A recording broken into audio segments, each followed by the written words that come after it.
Осы орайда айта кетейін, елімізде жер учаскесін беру тәртібі жеңілдейді.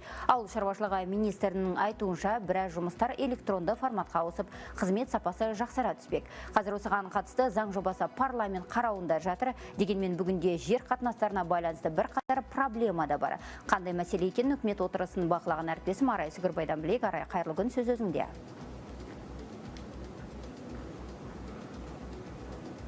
Рахмет, Айжан. Өзіңіз айтқанда жер қатынастар жөнінде біраз қиындықтар бар.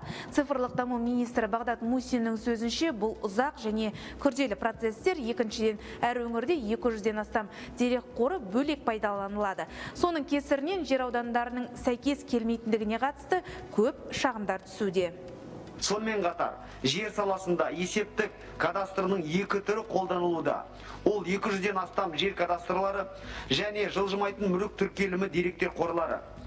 Жер учаскесі, техникалық сипаттамасы, оның иесі туралы және тағы басқа ақпарат осы екі кадастрда қайталанып тіркеледі. Оларды біріктіру, жер қатынастары бойынша процестерді автоматтандыру, құжаттар саны мен мерзімдерді қысқартуға мүмкіндік береді. Тағы бір өзекті проблеманың бірі жер учаскесін алу кезінде кезекке қою тәртібі. Мәселені шешу үшін келер жылдың 1-тоқсанында саланы автоматтандыру көзделген. Мемлекет басшысының тапсырмасына сәйкес министрлік жер қатынастары саласында цифрландыру және дамыту мәселелері бойынша заң жобалау жұмыстарын жүргізуде. Олар жер берудің қазіргі тәртібін цифрлық технологияларды енгізу жолымен тұжырымдамалық түрде өзгертуді көздейді және тікелей беру жолымен және сауда-саттық жүргізу арқылы жер учаскелерін берудің электрондық тәртібін айқындайды. Жалпы жер өлшемін дұрыс жүргізу, датчиктерді қолдану және тағы да басқа жұмыстар үшін алдағы 5 жылда спутниктік технологиялар енгізу жоспары бар. Соның арқасында ауыл шаруашылығы мақсатындағы 10 миллион гектар жер цифрландыруға өткізіледі. Оған 50 миллиард теңге инвестиция тарту көзделген. Қазірдің өзінде саланың цифрландыру нәтижесінде тиімді тәжірибе жинақталуда.